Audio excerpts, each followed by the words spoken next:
Hey, what's up guys, John here. I am in Denver, Colorado, and behind me, this inn right there at the Highlands, the owner rented it exclusively to migrants and families that are coming from Venezuela and Colombia and South America. For any migrants needing a warm place to stay during this storm, the city tells us they have room. Hotel shelters that have been housing migrants who've come to the city. And I paid one of these families to have a conversation with me, an interview, to kind of get a clear understanding so we can all see what's really happening here in Denver and kind of understand what's happening here inside of America. Everyone in this hotel, where are they generally from? This is from Venezuela. When did they come here? 2 months and a half in here. How long did it take to get from Venezuela? 42 days. And what was the route? He said he coming through to the immigration in United States. Who paid for it? Somebody working in the government, the alcalde or something like that. How much money do they get every month? He not getting money, just get the place, like the hotel. Okay, so they don't give him any money at all? No. Do they give him a job? No, So how no does work. he eat? How does he provide Dice for himself? que he give you food over here to the hotel, give you food. But these guys go out and go working outside and getting money for survival too. Where do they go next? He said he moved to the apartment. Is the government going to pay for that? He got like a little program for, like I give you a little class for like a tax program. A tax program, what does that mean? Like West. Vive West is like West. Does that mean that he pays a smaller rent and the government pays some? This is the organization, he paid for the hotel, for the apartments. And what kind of job do they offer at the end? He said he got a little class for computer, in English, and construction. They give them all these different classes? Yes. Free? Sí, yes. So free housing, free classes? He paid for. Oh, he pays for it. No, not him. The association for the people from Venezuela, Yeah. he paid for. How long are the classes? 6 months. And then after that 6 months, they give a discount rent? He said after the 6 months, these guys you need to take care by yourself. How did they find out about this program? The condado de Denver, he's coming over here like the government coming through to these guys and get this program for these guys from Venezuela. So they go to Venezuela and then they find the people to bring? No, he's coming through by yourselves. Every from Venezuela or Colombia or wherever it is, he coming through by yourselves. Did they apply themselves or did someone find them to bring them here? He's coming by yourself to the from Venezuela and before cross the border, he stayed to the immigration. The immigration make it like this kind of the programs for these guys coming through here. So Denver, Colorado's population just over 720,000, 719,000 in that range, and 40,200 plus people have come exclusively from South America over the last couple of years. Denver has a population of 700,000 people. In just the last year, nearly 40,000 migrants have arrived. The mayor declaring a state of emergency. Roughly 5% of the entire population of Denver Is now, newcomers, as they say, right? Now, what these hotel owners and what these property owners are doing to capitalize on this is pretty shocking. Following the money is where you and I learn something. And so you see this, see all this new construction? You see the new construction behind me? That's the sign of gentrification. And this hotel owner has a crappy hotel in an amazing location. Absolutely amazing. It's crappy now. In 6 months, in a year, it's gonna be stunning. Overlooking the entire city, it's gonna look amazing, and the value of this building is gonna double or triple, most likely. And how they did it and how they funded this is what we need to pay attention to. So before, right now, this hotel, it would probably rent it for $100, $150 a night. Very, very, very basic hotel, but you look at the reviews, people talking about roaches and bed bugs and things like that, and the owner is probably looking at this saying, you know what do I do? I have a couple options. I could sell it, I could self-fund it if they have the ability, they could borrow against it, or option 4, the better option, I could rent it to the state for not $100 a night, $150 a night, maybe $250, maybe $300, maybe $400 a night, maybe more, and fill 100% of the units every single day of the month, then take that money and renovate the entire property for basically, nothing. And basically double or triple the value of the asset. And that's exactly what they did. And so I'm gonna show you, every unit in the back, the window is open letting the units breathe because they're doing renovations inside. This hotel also doing the same thing. They just took down the sign. I'll show you as I walk around this building. They just took down the sign. You can hear the construction in the background. And so what's very fascinating is, you know, what I've learned in this interview, kind of the flow, how they get here, jobs, money, all of this. Because many people they do a very, very basic underwriting of a city. What they'll say is, what are the incomes? You know, how much are home prices? And they'll just do some basic formula to say homes are overpriced or homes are not. When you look at what's actually happening, the demographics, the incomes, you start to really kind of dial into everything, these nonprofits, how they're getting funding, what there's going to mean for landlord tenant rights, and you kind of build out an entire presentation, then look at that, you'll get a completely different, you know, understanding of what's unfolding in this city.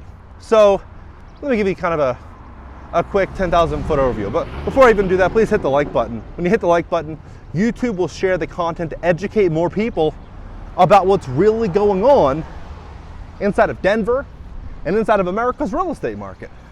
All right, look at this. This is the hotel right here, in at the Highlands, and this hotel owner is going to make millions and millions and millions of dollars off of this deal. There's just no doubt about it. Look at this. So every unit, the windows are open. See, every single unit. And so how are these buildings valued? These buildings are valued based on income. And so if the income goes from 100 to 300, do the math on what that means. They're going to have more people wanting to stay here at a higher rate, meaning every month they're going to make more money. Every year they're going to make more money. And when investors look to acquire an asset like this, it's a trophy location, soon to be, in a great area, you know, great finishes, stable tenants, good tenants. They're attracting the right demographic, not going to thrash it. When you have a lower quality occupant staying inside of a basic hotel anywhere in America, they're likely going to do more wear and tear on that place than, let's just say, a Ritz-Carlton or some place like this, right? And so what this hotel owner did is what many hotel owners are doing all throughout America.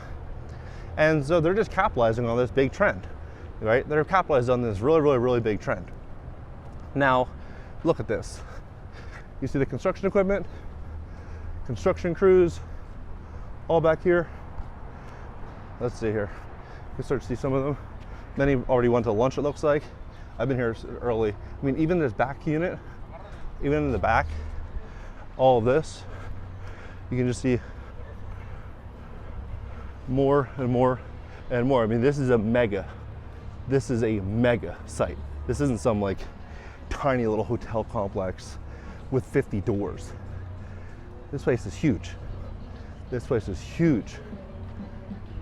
And so you just think about what that means if they can triple the nightly rent on all of these units. It's unreal. Then when you look at the demographics inside of Denver. So you have about 340,000 people renting in Denver. Over 20,000 of these units are presently vacant. They're bringing nearly 30,000 more apartments, between 29 and 30,000 new apartments to market right now. That's a huge number when you already have 20,000 vacant.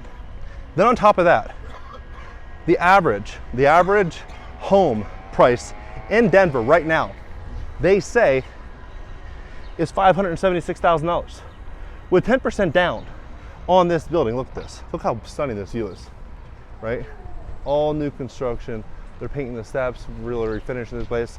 And so when you look at it, right, what you'll start to see is a $576,000 average purchase price on a home, 10% down payment, the monthly payment about $4,500 a month. Who can afford that? $4,500 a month, right? $4,500 a month, and the average rent, according to Rent Cafe, is like $1,900 a month, and then according to apartments.com, it's about $1,700 a month in Denver, right? So you kind of add everything up, and what you'll realize is it's, you know, twice the price to buy than it is to rent. And so what is this going to mean? Well, it's going to mean a lot more people are going to be incentivized to rent, and a lot less people are going to want to stay as homeowners. And so we're going to likely see the consolidation of wealth. But you look at that and you're like, okay, well, tell me something we don't know, John. Well, what we don't know is what they're going to start doing to protect renters and change the entire dynamic of housing. See, I tried to interview that family behind me. I almost got the interview, but it didn't work out at the end. It would have been Google Translate, then they canceled. But anyway, so what they're doing now is they're working on restructuring landlord-tenant law to make it like a New York or like a Los Angeles, where they equip tenants with attorneys and nonprofits and grassroots organizations start stepping forward to quote unquote protect tenants. Now, one bill that they tried to pass last year that did not go, but just shows that this is where they're moving, is anyone that wanted to sell an apartment building 5 units and above, they would have to let the local government know that they were trying to sell the building, and then the local government had the option within 180 days to buy the deal. So they could tie the deal up for 180 days. Now, if you own a building like this or like this, any of these large buildings, you probably have a ton of debt on it, right? It's very rare you have one of these buildings outright, free and clear, or even the billionaires have debt. They understand debt. And if they can tie up a deal for 6 months, and maybe your debt service is 500 grand a month or 100 grand a month, whatever the number is, that's going to cost you a fortune over 6 months, right? But it just goes to show the lack of control one would have over their asset, and you can kind of understand where this is going. If you have 40,000 people that are coming here, most of which need assistance, need help, and want a easy, affordable place to live, and they want someone to step in and help, you can understand where this is all going to be kind of changing and flowing. Now, I drove all around Denver. I want to say very, very clearly, Denver is a very beautiful city. I really, really, really like Denver. But I do see the change unfolding inside of Denver. And I do think the 1% are going to get a lot richer. They're going to acquire a lot of these assets. They're going to build out a moat around themselves to protect themselves from the insanity that is likely going to be forming and coming to Denver and into these surrounding areas. Now, in that interview, when I had that conversation, they kind of educated me on the flow and how this all works. It just makes me realize, think about it. If you could go anywhere, let's say, for example, I could pick you up and put you in Uruguay or Barcelona or wherever, or you could do the same with me, right? And I move there and I don't have any debt or any expenses, no auto loans, student loans, no mortgages, nothing like that. You and I would be able to, work maybe a little bit less. We don't have the same debt service.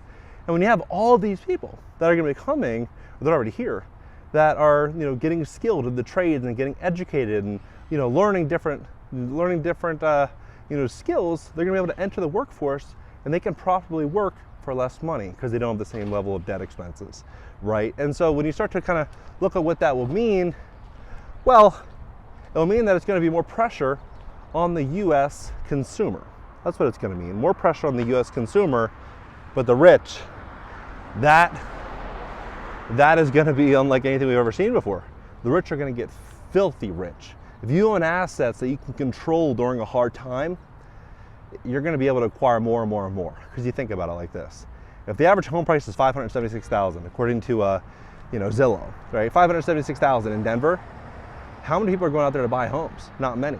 People that have homes, as the inflation gets worse and the economy and things get worse, what are they going to do?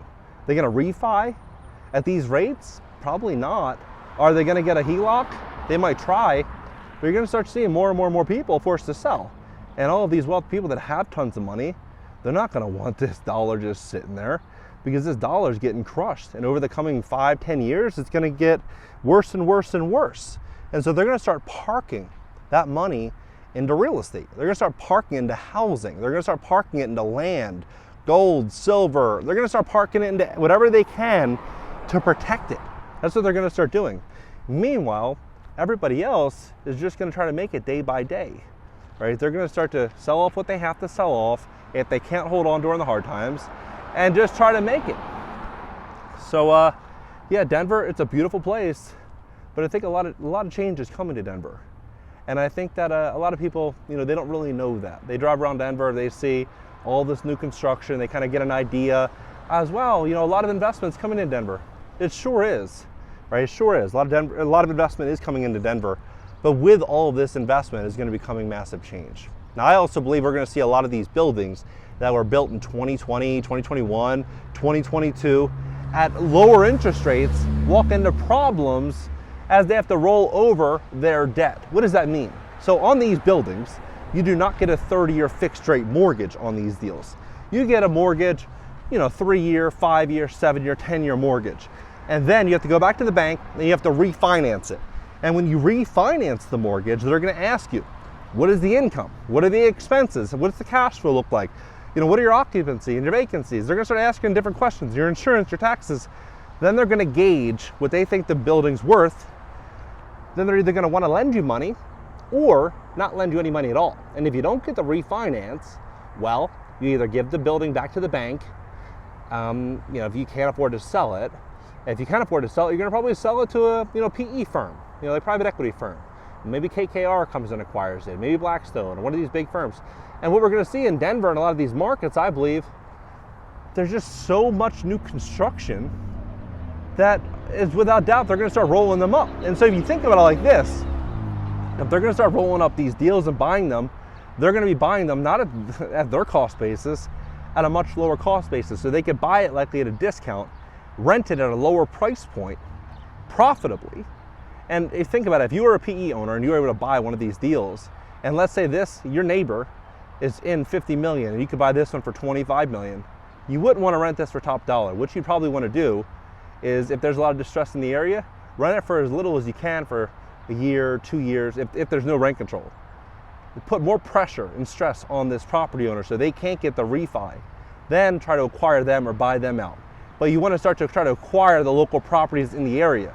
And so when you have these large shops that are able to go up there and buy tons and tons and tons of deals, they're going to be able to control pricing. In the short term, they can bring pricing down. In the long term, they're going to bring it up. So I'll give you a tour of Denver, kind of show you what's going on as well. And what do you think about this entire situation? And also a huge thank you to ITM Trading for funding this video, for making this video possible. If you are interested in protecting your purchase price, your dollar, you want to do it either buying land, gold, or silver. Gold and silver has been around for, they call it God's money, right? It's been around forever. If you want to learn about it, if you want to, get an education on it, maybe you want to make an investment, maybe not, right? You just want to learn. My saying is always, the more information you have, the better information you have, the smarter of a decision you can make. So if you want to learn something about gold, about silver, book a call with ITM Trading below. Really great people over there. And I'll catch you next video.